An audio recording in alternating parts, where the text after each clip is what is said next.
You're listening to Thunderquack Podcast Network.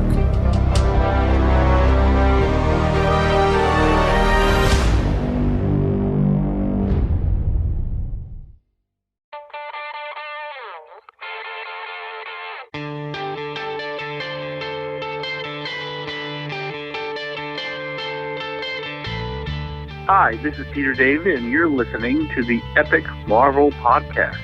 Have a great day.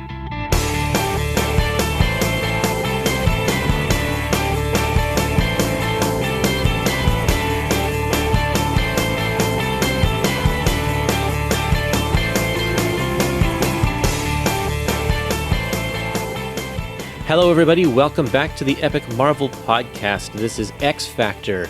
Episode 7A, covering a period of XFactor from 1991 to 1992. I am your host, Kurtis Findley. And I'm the XFactor host, Jared Abrahamson. And we have an all-new, all-different XFactor to talk about today, don't we, Jared? Oh, yeah. Yeah, this is one of my favorite runs of all time. Really? And why is it one of your favorite runs of all time? Well, I think Peter David is a great writer. He's very, very witty. Yeah. And actually digs deeper into the characters than most other writers, I think. So. Yeah, and even with this book is such an interesting blend because it almost comes off as a comedy book. Mm-hmm. But you're right, he does dig deep. He doesn't write these characters off as fluff because he's writing comedy. There are still some very deeply touching moments in here. Quite an interesting mix. Really well done, well balanced. Oh, yeah. Okay, what are the issues that we're going to be talking about today? Today, we will be tackling XFactor number 71 through 76 and Incredible Hulk 390 through 392. Right, so there are two basic story arcs in this volume, in the first half of this volume. Oh, okay. By the way, we're talking about XFactor Epic Collection Volume 7. It's called All New, All Different XFactor. And we're just going to talk about the first half of this book in this episode. We're going to tackle the second half in the next week's episode. But this book has two distinct stories. There's, of course, the formation of the team and the story that revolves around Multiple Man and the Nasty Boys. And then it goes into a crossover with Incredible Hulk. So those are the two major things that we're going to be discussing here. But just before we go into that section, what are the things that people need to know if they're just picking up this volume without having read any of the previous volumes? What are the threads and the plot lines that are continuing over to this book? Well, I think this is a great jumping on point. You don't really need to know anything that's gone before, because I didn't when I first read these, but yep. But a couple things that sort of become important. The Extinction Agenda crossover that happened like a year before this started. Certain threads, specifically with Wolfsbane and Havoc, are brought up. Right. And that's the biggest thing, I think. But then also the previous story to this was a crossover with XFactor is a totally different team in these issues than they were in the previous one. But right. But the previous story to this starting was basically XFactor and the X-Men joining up again, and yeah. And this has some of the fallout to that. So I think, let's give a little rundown of the history so far. Okay, so we have the original X-Men team, Cyclops, Marvel Girl, Beast, Iceman, and Angel. They were Xavier's original students. Then that title wasn't popular, so it got canceled. And then when they brought back the X-Men, they brought it back with an all-new, all-different X-Men with like Wolverine and Colossus and Nightcrawler and Storm and all them, right? And then they wanted to bring back the original team, so and this is in the 80s, so they brought it back as a team called XFactor. And the whole thing about XFactor is that they had ties to the government. They're trying to be like official mutant liaisons to the mutant threats and that kind of stuff. Right. Well, yeah. Originally, they were posing as mutant hunters. Right. Yeah. Yeah, that's right. And So that and that was the original team of X-Men, but they just called themselves XFactor. So as that book went along, they kind of dropped a lot of those concepts, and it basically became just another X-Men book. Right. Kind of indistinguishable from all the others. So when they did have that crossover just before this volume is released, it kind of made sense. And this is a pivotal moment in X-Men history when they took all of these characters and they kind of reshuffled the deck. They took all of the cards and shuffled them up and redistributed everybody. And so the original X-Men rejoined the X-Men for the first time since they left in the 60s. And this is the beginning of the Jim Lee era of the volume 2, X-Men #1 volume 2, which was like the best-selling comic at the time. Right. Yeah. I mean, it had 5 different covers, but that they all certainly helped. Yeah. lined up. Yeah. Yeah. And I've got them all. Right. So do I. Yeah. And at the same time, they launched X-Force, which also was a huge book. And then they revamped X-Factor now because all of the original team had gone back to X-Men. There was nobody to fill that gap. And so Peter David took over the book and they made this team out of these characters that are kind of the lesser known, lesser used characters. Yeah. This is a very interesting move because if this were done today, this would be a #1. But instead, they kept the numbering. It just went from issue number 70 to 71, even though, like you said, it's kind of a hard stop, and they completely restarted the book with a different feel, a different look.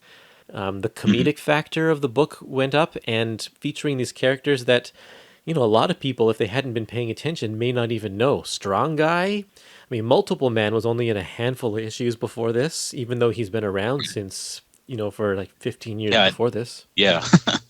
Yeah, but he was more like, he wasn't so much a character as he was a power set. Yeah. Right. Yeah. And same with Strong Guy. He'd been around for, well, less time, but still at least 5 years at this point, if not more. But very sparingly used, like barely made any, like if you ask the person on the street, they probably not know who he is. And that's probably the same way, it's like today, probably people wouldn't know who he is either. But, and then Polaris and Havoc, who have been pretty prominent characters throughout history, never have really had a place until now. Like they've been off and on kind of characters, off and on teams. And Wolfsbane, of course, being in New Mutants, has had a lot of development. She's one of the more developed characters, I think, in this book, at least at the start. Yeah. And Quicksilver. I find it odd that the cover of this Epic Collection and it's the very first issue of this all new, all different X-Factor. It doesn't have Quicksilver on the cover. Yeah, I was actually looking to that. Quicksilver didn't make the cover of, any of the issues until, I think, 79 or 80 or something like that. What? Really? Wow. I didn't notice. Not even like for the 75th issue. He's not there. Wow. He's not there. Yeah. That makes me wonder if they didn't know at the time whether he was going to be staying on the team or what. Right. Because he never really adopted a costume or anything like that. I don't know. That's very interesting. Yeah. But he was there at the beginning, at least, from the start, as far as the issues are concerned. Okay, yeah, that kind of gives us this history. We are now here in X-Factor during one of the most popular points in X-Men history, and Peter David is also writing The Incredible Hulk at one of the most popular times of The Incredible Hulk's history as well. So if you can imagine that, he's got a lot on his plate and a lot of attention on him right now. Yeah, yeah.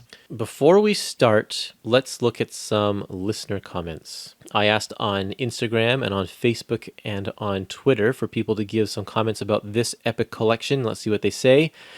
Elvis Estrada, #1, says, I had low expectations after reading New Mutants, but I was surprised to find that I really enjoyed this run, much better than most of the other X-Men spin-offs from that time period. And I wonder what era of New Mutants he was reading in order to form his opinion, because there's some pretty different runs in New Mutants throughout the years. There are, yeah. Yeah. Nerd in the Nook says, love that Larry Stroman art. Yeah, I'll have lots to say about Larry Stroman because he's quite stylized and I really, really like him. And I'll give some examples of why I like him. Do you like him? Are you a Larry Stroman fan? I do, yeah. I do. He's very different than, I guess at this time everyone was trying to be Jim Lee and he's not Jim Lee. No, he's not. Yeah, totally. Okay, over on Twitter, Shatterstar Poetry Jam, that's a funny name, says, loves seeing the more obscure mutants of that time being featured. Strong Guy, Multiple Man, Polaris, all were used sparingly before that. Yeah, we kind of touched on that earlier. Tommy has a big comment over on Facebook. He says, I don't have this epic, but I have the old set of 4 Visionaries trades. About the issues in this epic, it's a nice breath of fresh air as Peter David's writing made wonders, and it was great to see some B-side characters in the spotlight. The Hulk crossover is great. Larry Stroman's art was surprising, but it fits the series. In my Visionary trades, I don't have the full annual 7, the Shattershot part, the Shattershot story, but the other stories were good.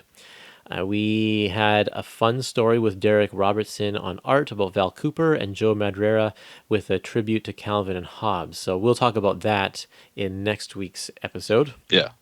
Now, the bad side, he says. The villains, the naughty boys, Mr. Sinister's henchmen, Hell's Bells, Cyber's lackeys.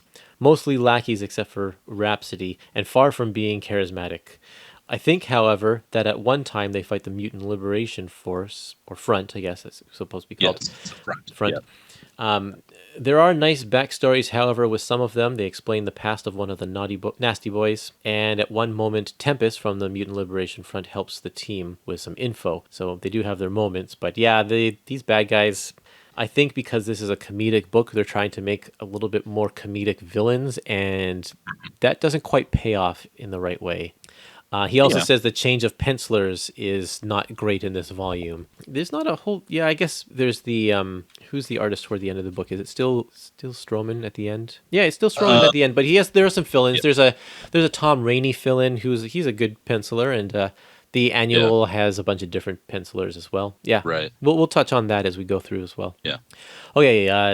Overall, he says go with it if you're curious. For me, it's so-so. There you go. Your favorite run of all time, Jared, is just so-so. What do you think about that? Just so-so. Well, yeah. Sean says, I didn't know what to think of this book when they switched. By issue 73 or 74, it was my favorite X book. It was unlike anything else at the time. Writing was so tight. The Stroman art grows on you until you can't deny how awesome it is. I couldn't have been more excited for Havoc and Polaris to lead a series. Just an all-time favorite. There you go. That's more in line with your views, isn't it? Absolutely, yeah. Yeah. And then Philip says, as someone who bought XFactor from issue number 1 and liked the original X-Men team together, it was a big shift when the issues first came out, and resentment of the change led me to not liking it at the time. Reading it in Epics, which was probably the first time I had read it since it came out, made me appreciate it a lot more. Yes, it was different, but different isn't necessarily bad. I'm still not sure if folding the original X-Men back into the main book was a good idea, and even less sure about splitting those 5 up between 2 teams. Yeah, that's a conversation for another time. Right. Yeah. But I bet a lot of people were in the same boat, because if you really enjoyed the title that was going on, and to have this drastic of a change... that would be very off-putting to a lot of people, I'm sure. Yeah, I can see that. I can see why, but actually, the whole creative team changed, and the penciler of the previous issues, most of the previous issues in the 60s was Will Portacio, and then he went over to Uncanny X. That's right, yeah.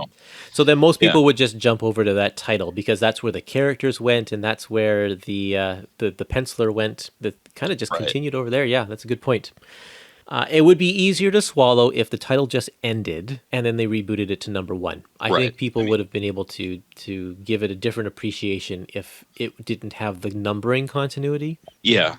But then this team of that like B or C or D level X characters, would that new title have lasted at all? Yeah, that's a good point, because these are not, especially at the time, and even still today, except for maybe like Multiple Man's actually become a pretty good character, but you're right, because they already had a bunch of people already subscribed to being regular X Factor buyers and readers, yeah, you're right. If they expected people to jump on number one with a team that featured Strong Guy and Wolfsbane, like, yeah, you probably wouldn't have got the same numbers. Good point. Right. Yeah. But still, I kind of feel like this is this run is almost like a cult run of the X books. Like, the people who know about it generally seem to love it, but not everybody knows about it. Like much more people know about X Force and the Jim Lee run of X-Men and stuff. And I feel like that's more well known, more talked about than this run. Yeah, I think you're right. Cult classic is a good way to put it, I think.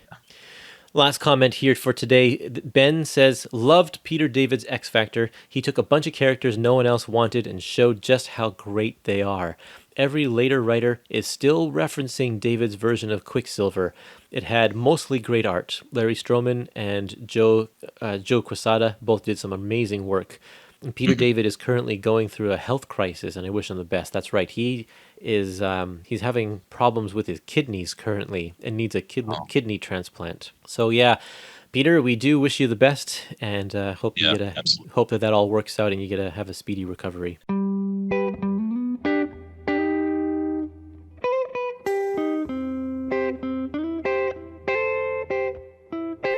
Oh yeah, well, why don't we tackle this book then? We're going to start with X-Factor number 71. Here, I'll start off here. This issue is called Cutting the Mustard. And so right off the bat, you can tell that this is going to be an odd book with a title like that and a splash page just featuring Guido's massive form, like his bulk in his purple shirt take up the entire page. I love it.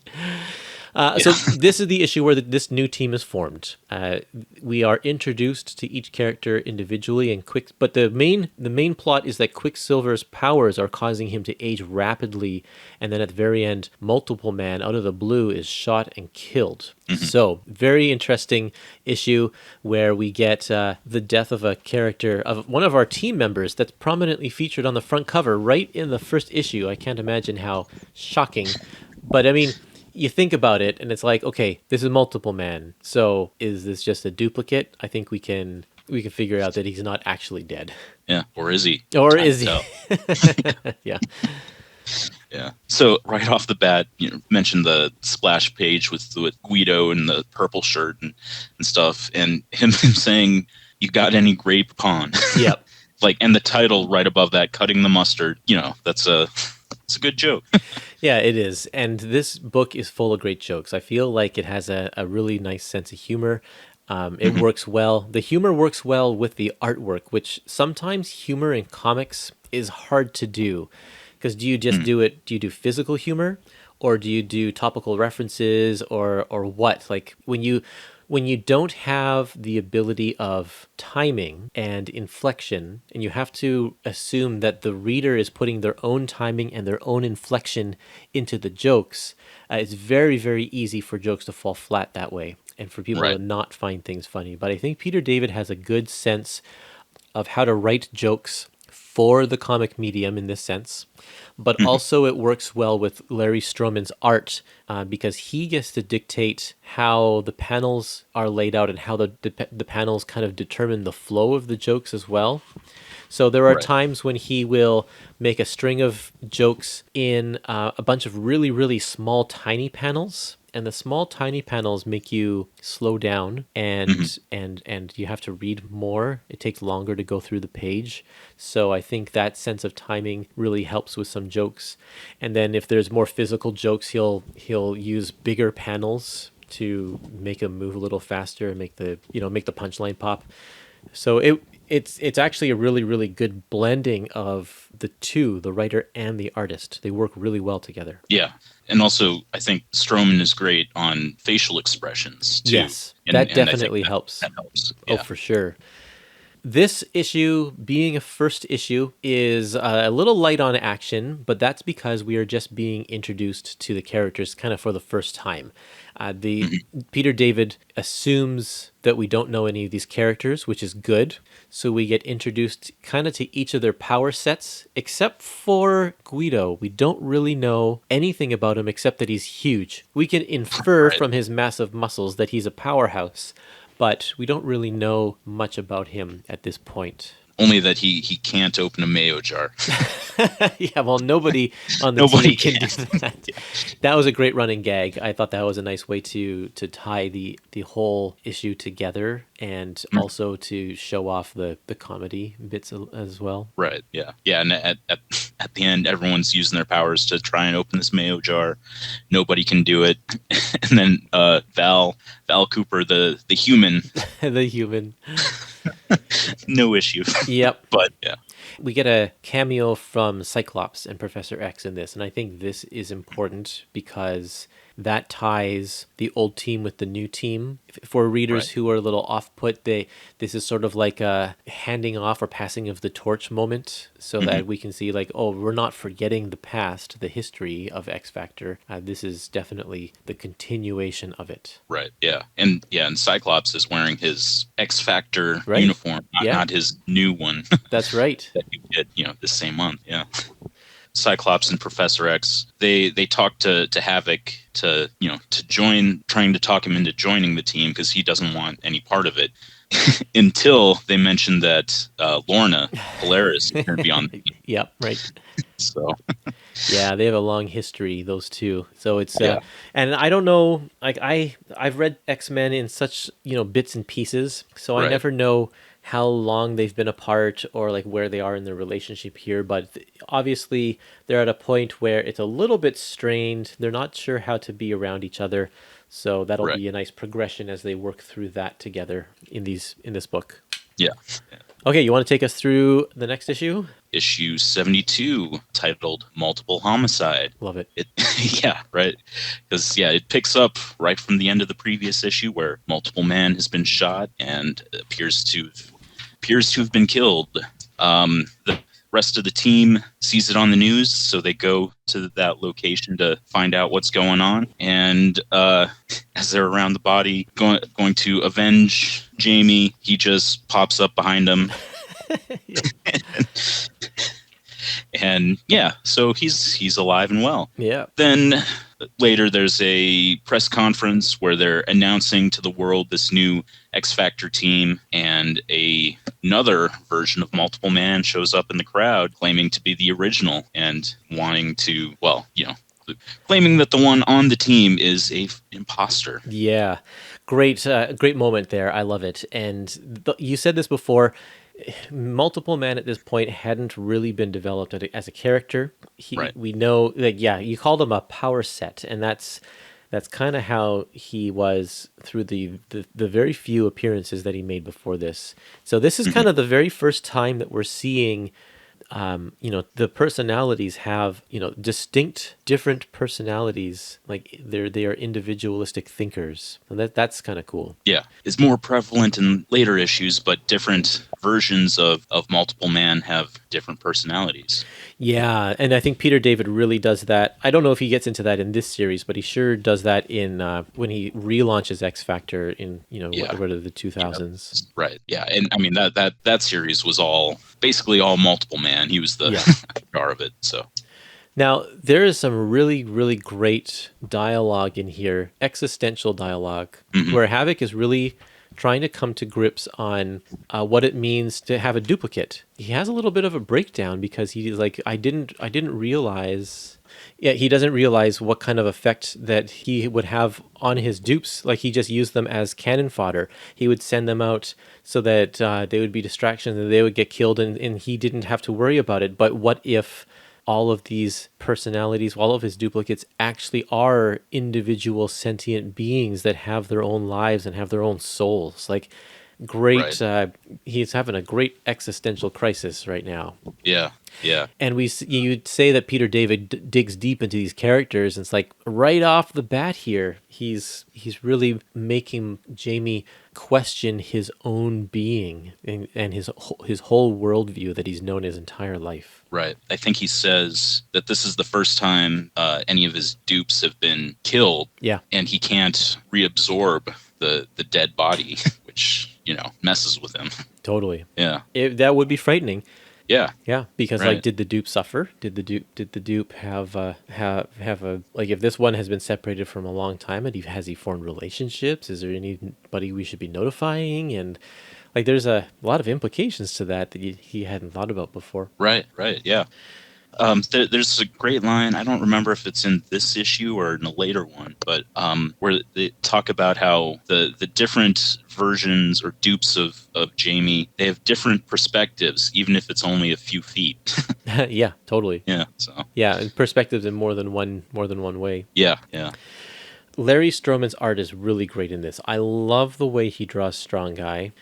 He puts so much detail into his backgrounds, and some of these pages, these backgrounds, I just look at them and like look at all of the rulers he was using. And Al Milgrom is his inker, and while I'm not usually that much of a fan of Al Milgrom, these two make a good pair. I think that Al definitely understands what Larry's going for, and tries his best to mimic the lines in order to keep Stroman's very, very specific look and style.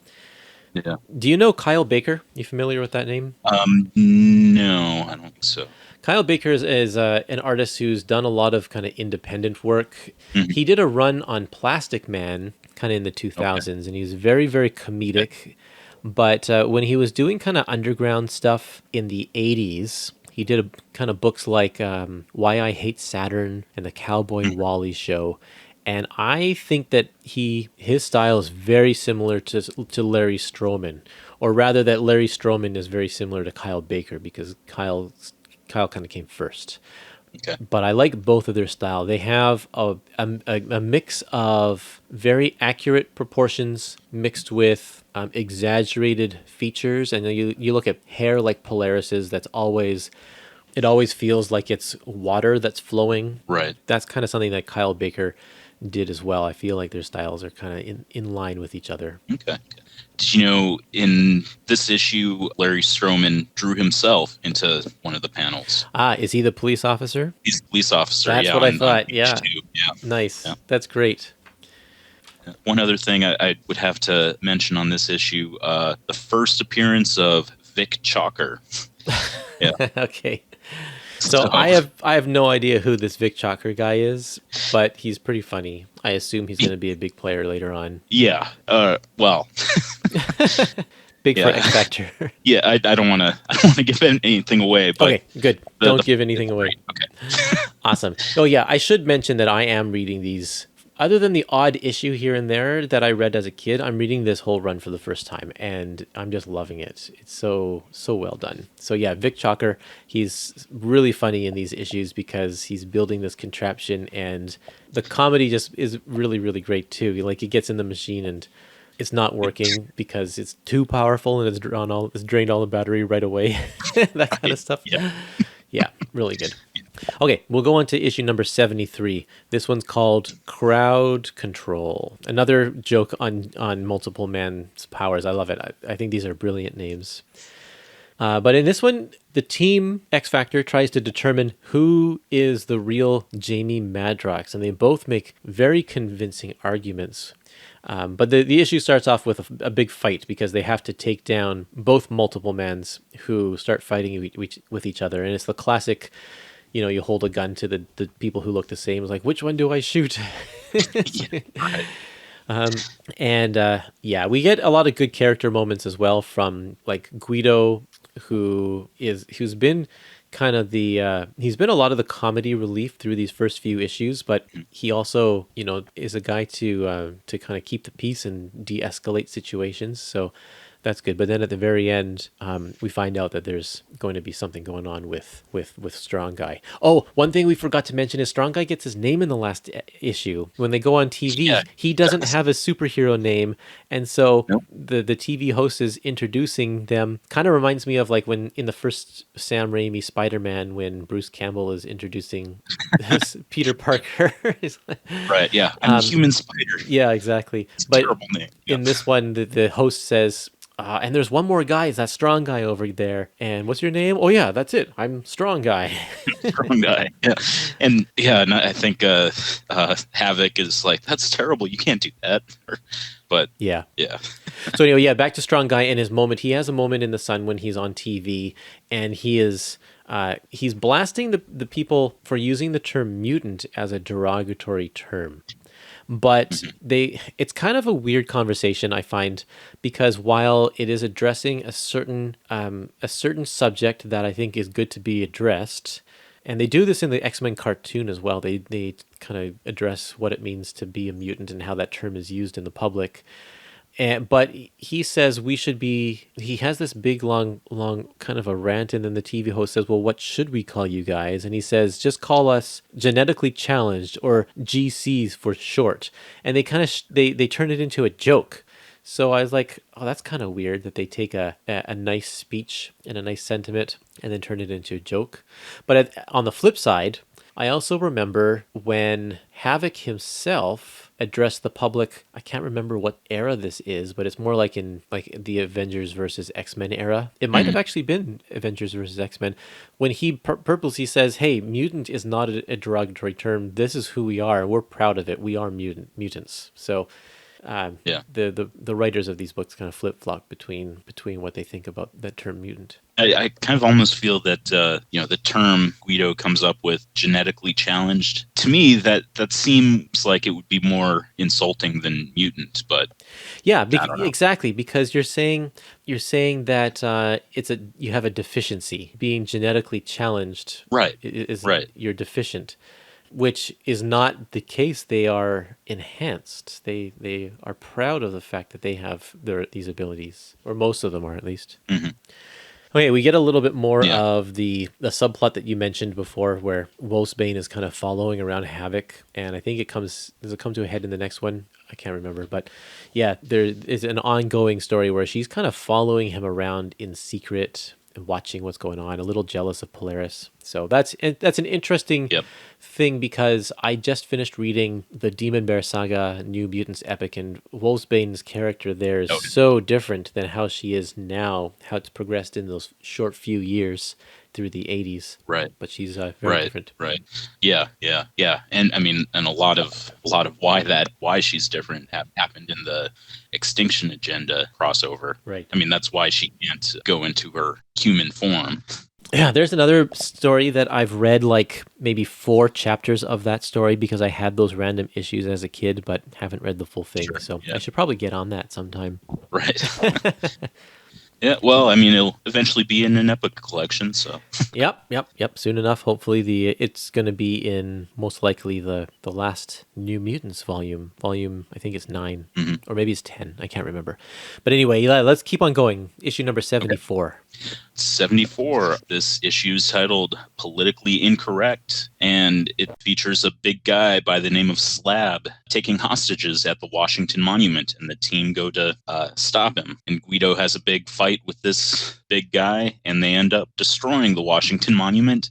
And then a senator comes out of nowhere to say that they're in super big trouble for doing that, which understandable. Yeah, understandable. But also, it's this senator. It's sort of hinted at that he's behind everything that's going on in the past few issues. So. Actually, that's something that we haven't really talked about. Is there's an ongoing thread about kind of their powers going a little crazy, and so that's why Quicksilver, he's been going through some tests about why he seems to be aging when he runs, and then Multiple Man here, his duping power is kind of going a little nuts, and the same thing we're finding out with Strong Guy in this one. He gets way more powerful than he expected. We get a little bit of an explanation about what Strong Guy's powers actually are in this one. And so what is explained in this issue is that when he's hit, he absorbs the kinetic energy and he can channel it back out through his fists in the form of raw strength. And so the more he gets hit, the more powerful he becomes. And I can think of another character that has a very similar power set that kind of debuts around this time. Do you know who that is? Who absorbs powers and rechannels it? one of your favorites. It's Bishop. Oh yeah. Oh yeah, Bishop. Oh yeah. Right? Because Bishop, Yeah. if he gets shot or he like absorbs that shot and he can channel it back out through his hands, Right. it's kind of the same thing. That's true. I mean, I was like, when you were describing Strong Guy's power, I was thinking, oh, that's sort of the Hulk. Like, you hit the Hulk, he gets angrier and stronger. But It's kind of the Hulk too, but not in the same Yeah. way, I think. I mean, that No, one, yeah. that one is like he gets angrier, so he gets stronger. It's not because he's being hit. Because if you called him names, if you called the Hulk names, and he got angrier from that, he would still get stronger. Still gets stronger. It was just Right. it's proportional to his anger, rather than this one. Strong Guy actually, like, if he gets hit by a 5-year-old, he'll absorb a little bit of energy. But if he gets hit with a truck, he'll absorb a proportionate amount of energy to channel back out. Yep.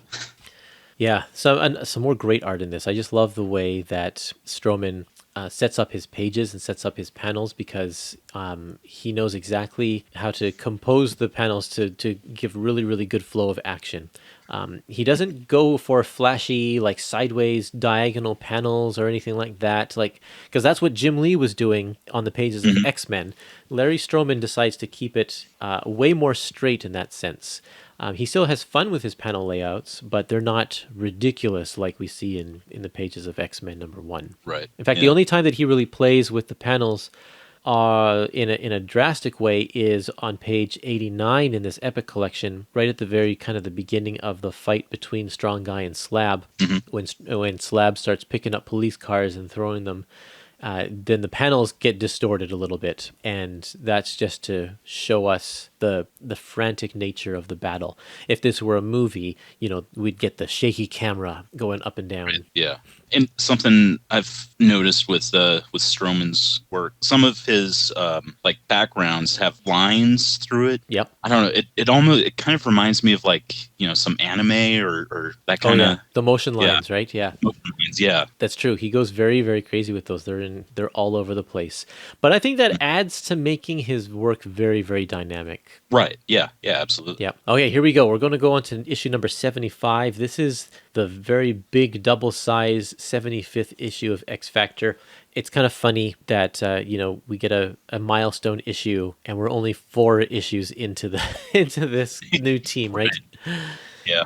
But it also acts as a climax to the story, because we're going to switch gears and go on to another completely different story arc after this. Right. So, in this one, this one is called The Nasty Boys, and we are introduced to this team that we didn't really know anything about Slab or who he was associated with, but he is associated with a couple of different, we're assuming, mutant villains who are being led by none other than Mr. Sinister. And Mr. Sinister has been a prominent villain for the X-Men in the last few years leading up to this, and so to have him show up in the pages of X-Factor is pretty exciting.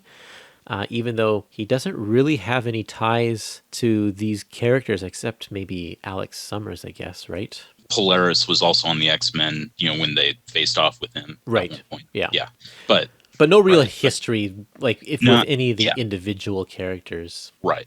Okay, Right. Here are the Nasty Boys. There is Gorgeous George, who I don't even know what this guy does. He has a very pliable body, it seems. Maybe it's liquid or some sort of something. I don't know. Right. Yeah. I don't know. He looks like rubber. Yeah. Yeah. There's Hairbag, who just kind of looks like he is an animal type of a character. Don't really understand his power set, but he has sharp fang, like pointy teeth. Mm-hmm. There's also Ruckus, who is the team leader, and he can shout really loud. That's kind of why he's called Ruckus. And then Ramrod, who can create rods or staffs out of wood. I guess he can control wood just in general, right? Controls wood. Yeah. Yeah. And then Slab is their powerhouse. And then in this issue, we find out also that Multiple Man is also part of the Nasty Boys. That was a big shock. So Yeah. this issue is kind of weird because it's double sized, so we get a lot of stuff going on. But at the very first beginning of this issue, the 2 Multiple Mans are tied up, and we have to determine who is who. And eventually, the multiple man who we thought was a fake one, he convinces, because he's got memories that the other one doesn't, he says, well, no, I'm the real one because I have all these memories. If I were the dupe, then I would have memory blanks or whatever. And so that multiple man eventually absorbs the other multiple man, the one that was originally on X Factor, and they become one being. But then we find out that they were that he's a nasty boy. He's actually a bad guy, and so he's now gotten rid of the real deal. And even in this issue, the real multiple man who is inside Havoc, or inside Jamie, the fake Jamie, manages to escape and absorb the dupe. So now, the real multiple man is back. And so it was all told in one issue. I kind of think that it would have been nice to play with the fake Jamie pretending to be the real one and maybe infiltrating X Factor for a little while, but instead they kind of showed us right away the twist. Yeah, I do think it's a cool moment where, the fake one is absorbed from the inside by the real one. Definitely a cool moment. Yeah, but yeah, I do hear what you're saying, that they could have played this out a little bit longer. But I think they didn't want to because they were moving on. I'm sure they had the Incredible Hulk story crossover kind of in the books and predetermined at some point. I think they were using the Incredible Hulk story to actually help bring readers on board with this new team. And so they didn't want to delay that too much. Right. They kind of needed to wrap up that story all there. So it's fine. It's still well told. It's not, doesn't feel rushed. It just feels like it had potential to be something more than that. The other thing is that the Senator character, who we find out is a mutant himself, and his power is called Ricochet, because he ricochets powers back at them or something like that. It's kind of a weird explanation, but he's the one who's been behind these characters' powers being kind of altered, because he takes their power and pits it back against them. So that's why Quicksilver is getting old when he runs and stuff. So they kind of tied that loose end up as well, and in fact they killed that character off at the end of this issue. So it was the Senator, shooting at Mr. Sinister and the bullet ricocheting off and hitting him in the face. Yes, it's a poetic ending to his character. Right. Yeah. I don't understand. Can you explain to me Mr. Sinister's purpose here? He's very vague. He's like, I actually wanted X Factor to win at the end of this. I don't know. I feel like Mr. Sinister, his purpose, his goals never seem to be very clear. Like throughout his entire history. Yeah. He's not one of these characters that is like, I'm out for world domination or I want to kill everybody. He's so concerned with his genetic experiments and the science that he's doing behind the scenes that he orchestrates events that will help him gather the information that he needs. And this, I feel, is one of those things. Like he definitely has an agenda, and we don't know what it is. And it wasn't what we thought it was in the end. Right. So I guess we're going to have to just wait and see. Right. Yeah. If it is ever explained. Yeah, that's right. So this 75th issue has a splash page, a double page spread at the very end of it, featuring the old X Factor team on one side and the new X Factor team on the other. Do you notice which character is missing? Yeah, no Quicksilver. Yeah. Yep. Could be, though, that he's just running so fast that we can't see him. It's right, yeah. He's the blur in the background. There's not really Yeah. But there are two multiple man in that. That's right. In that image, so it makes it like there's the same amount of characters on one side as there is on the other side of X Factor. Like there's 5 original X-Men and there's 5 characters on this new team, not counting Quicksilver, of this new team of X Factor. But because Strong Guy is so big and because there's 2 multiple men, it makes it seem like that team is way, way, way larger. Like it has way more members than the other team, but it's just not the case. Yeah. Okay, well, this takes us into the next story arc. It's actually a 3-part story that's told in Incredible Hulk with a little side story that's in X Factor number 76. And I know for the sake of getting us up to speed, they had to include issue number 390 so we'd understand the conflict, but X Factor doesn't show up until like the very last panel of this issue of Hulk number 390. So I don't think that we need to talk about this issue very much. Let's just make some notes about the things about the story that I think we need to know about. Yeah, it's set in Transabal, I guess. Yeah. Foreign country where this group called the Pantheon is trying to bring down the government, and Hulk is working with the Pantheon. And then the government dictator brings in X Factor through his diplomatic channels to take out the Hulk and the Pantheon. Need to know any more than that? I don't really. No, I think that's really good. This is a point in Hulk's history where Hulk has regained his intelligence, and he's also super strong. So he's a very formidable force. And so when X Factor goes up against him in this next issue, it's kind of shocking if you don't know anything about this period of the Hulk, because if you think of Hulk as just like the Hulk smash classic style whatever, then it's like, whoa, what are we looking at? He's like got all these guns and he's talking, and so that's interesting. But yeah, you're right, that's all that we really need to know about issue number 390. So we'll go into issue number 391. This one is called Escalation, with a classic X-collation escalation. Right. And in this one, X Factor and the Hulk have a big fight. In fact, it's between the Hulk, the Pantheon, and X Factor. The two teams go against each other.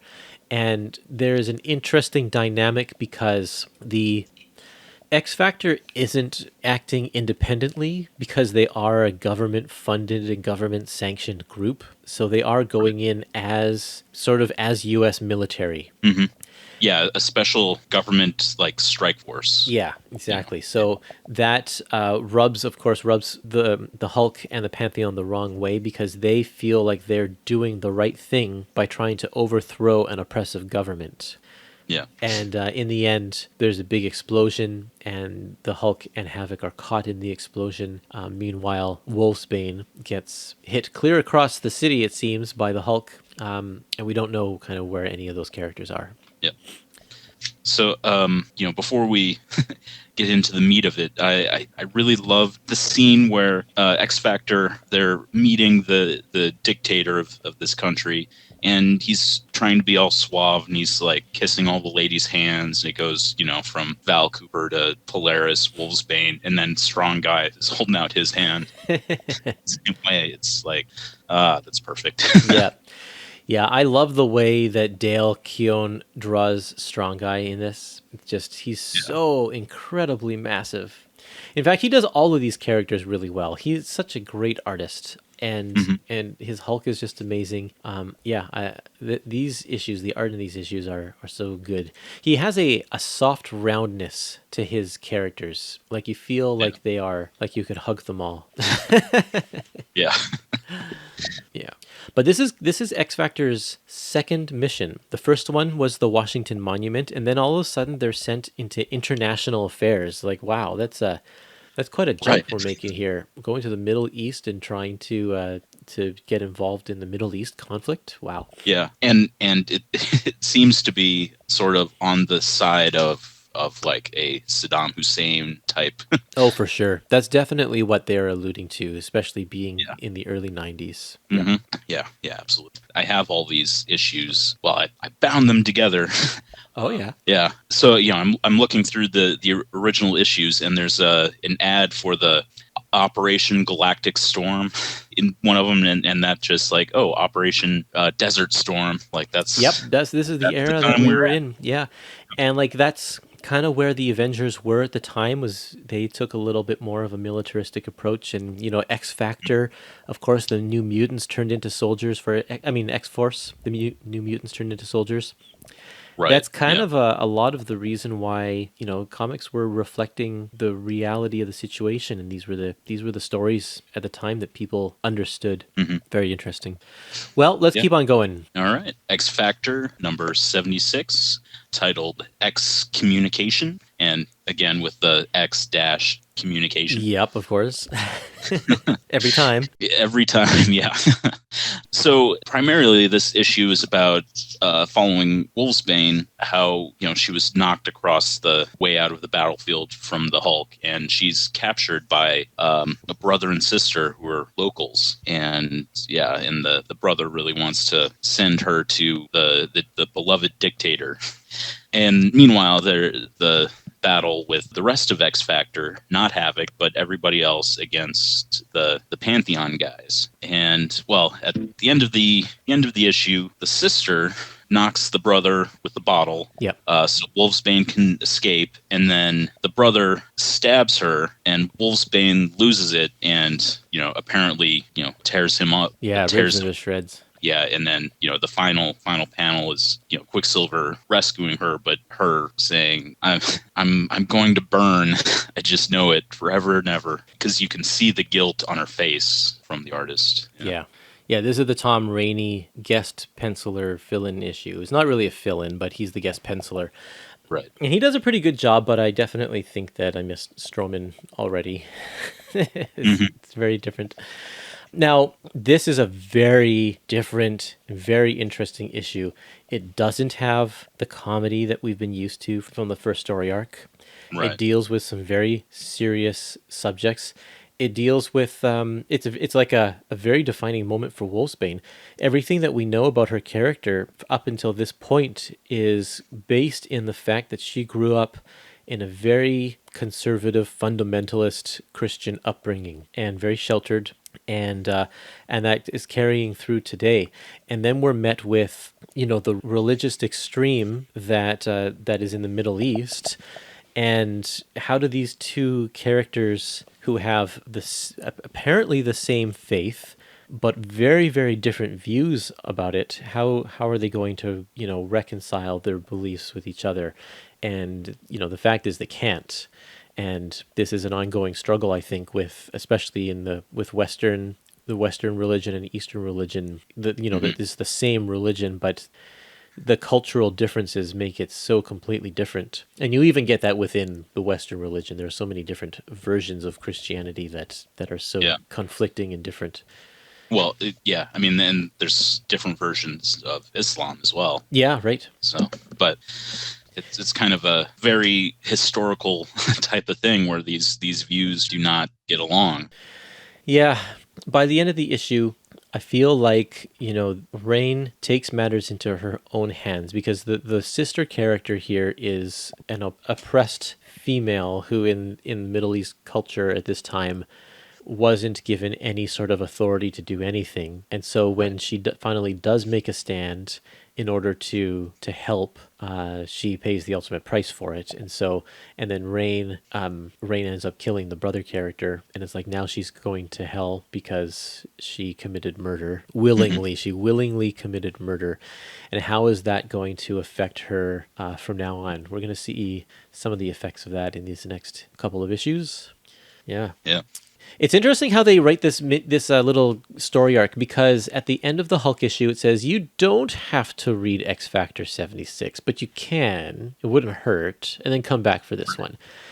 And then at the end of the previous XFactor issue, it says, let me see what it says here. Next month, read Incredible Hulk, and then come back here for this one. So it's like if you were just subscribing to Incredible Hulk, you could just read the 3 Hulk issues, and you kind of get the full story. There are a few threads that carry over that are told in the XFactor issue, like this Rain story and stuff. But really, this issue is outside of the arc, and I don't know why they didn't just make it like a full crossover. The Hulk doesn't even appear in this issue at all. No, yeah. But the Pantheon does. Right. Yeah, I don't know. I don't know either. Okay, well, we can keep going over to Incredible Hulk number 392. This is War and Pieces, Part 3, the conclusion, Fortunes of War. And this takes us back to kind of what's happening in parallel with what's happening in the X-Factor issue, I think, because Havoc has been captured, and he's tied up in the secret underground base by the guy in charge. What is his name? Farnock? Farnock. Dahl? Something like that. Farnock Dawn. Farnock Dawn. Dawn, yeah. And he seems to have some powers, or not powers. I guess he drugs people to make them do what he wants. But Right. yeah, he's trying to take over Val Cooper's mind, dresses her up in an outfit or whatever, kind of, to put her in her place, kind of a thing. Right. But yeah, the X Factor team is ready to strike, and I think a lot of them are starting to question which side that they are on. They don't exactly know how to interpret the situation. And the Hulk and Havoc have a great conversation about who's right and who's wrong. I mean, this is the kind of thing that, this is an ongoing conversation, is like, should we be meddling? Should we, the first world country, be meddling in the affairs of the third world country, or should we just leave them up alone to do their own thing? And if they want to destroy themselves, then fine, whatever, it's their business. Or do we step in and do the right thing? And Havoc's stance is we can't just go in and take out any leaders we don't agree with, because like who gives us the authority to do that? And then in the end, like, does that mean that we eventually, if nobody agrees with our view, then we get to be the rulers of the entire world? Like, that's not right either. So, and the Hulk's like, but you got to do the right thing. Like, technically, we're not legally on the right side of things, but we are on the morally right side of things. So where do we stand there? And so, like, who's right? They both have good points, good arguments, and no one really, like, I don't think any answer is really given. No. Yeah, it's weird. At the very end of this issue, that bad guy, the guy Farnock Don, Hulk is going to bring him to justice, but he's going to let the people decide how they want to deal with the guy who's been controlling and using them. And then Rick Jones comes in and just shoots him. Right. Because he's angry. There's a whole story arc that we didn't get into with Rick Jones. Yeah. Right. But I mean, when they have this dictator facing the people and like asking the people, what do you want to do with him? The population, they just start bowing down to him and stuff. And that's when Rick shoots him. Yeah. Yeah. So, yeah. This issue does end on kind of a downer where the Hulk, he's overlooking Rick and Wolfsbane. They're comforting each other because they both just killed somebody and it's really affected them. And the Hulk doesn't know what to think of the situation either. He kind of just hangs his head, and the sun is setting as magenta in the background. It's a really touching scene because we don't know if this was the right thing to do or the wrong thing to do, or like it's just a really heavy situation. Yeah, right. They didn't want to leave these people at the mercy of this dictator, but how it was handled wasn't necessarily the right way either. And I think it's also interesting, the aspect that XFactor being a government organization, and they're sent in there by the United States government to maybe fight on the side of the bad guy. Yeah. Yep. Yeah, there's a whole dynamic there as well. Yeah. Well, overall, because this is the end of this storyline, I did enjoy this a lot. I thought that I love the action. There is just some incredible moments that as you're reading this, there's no point in discussing more than just, this has great action. Yeah. When it comes to the Hulk, you have to expect that, and this one doesn't disappoint. But yeah, mix that in with some really good conversations about the conflict of war and the conflict of religion, and what does it mean to do the right thing, even if it's legally not the right thing? Is it still morally the right thing to do? And yeah, it's just asked a bunch of questions. And the nice thing is that I don't get the sense that Peter David was taking one side or the other, so we can come up with our own conclusions as the reader as to who is right and who is wrong, which I think is probably the best way for political issues to be presented in this kind of thing. Otherwise, one side is screaming, they have an agenda they're trying to push. Yeah. So with the ending of this issue, I don't remember if Wolfsbane had ever met Rick Jones before. Do they know each other, or? I don't think so. I think they may have just met through this battle. Yeah. So I don't know. Just wondering. It was just a convenient ending because they both went through a similar experience, I think. Right. Yeah. Right. Yeah. So they had to make it so that they were at least somewhat familiar. Otherwise, it would be kind of awkward. Mm-hmm. Hey, you killed someone. So did I. Let's hug. Let's hug. Right. Yeah. Yeah. Well, overall, what are your impressions? I know that you love this run. What are your impressions of these first few issues? Well, I think they're really, really good. Gets off to a really good start. And it's fun rereading this after, because it's been a long time since I've read any of these, but like revisiting this and I'll be looking forward to reading more and discussing the rest of the series with you. Definitely. And we'll be back next week to talk about more of this for sure. So yeah, thanks, Jared, for joining me on this and talking about XFactor. It's definitely different from the last XFactor episode that we did, which was on the very first volume. So this is great. And so the Epic collections actually continue. We have the next couple of volumes, so we might we'll do a few episodes in a row of XFactor to keep this conversation going. But yeah, be back next week as we tackle the last half of this book, XFactor number 77 to 83 plus annual number 7. Join us on Facebook. If you search for Epic Collections, you can find my Epic Collection group, where we talk about epics all day long. And you can also find the Epic Marvel Podcast on Facebook, Twitter, Instagram, and YouTube. So please follow all of those, subscribe, and be my friend.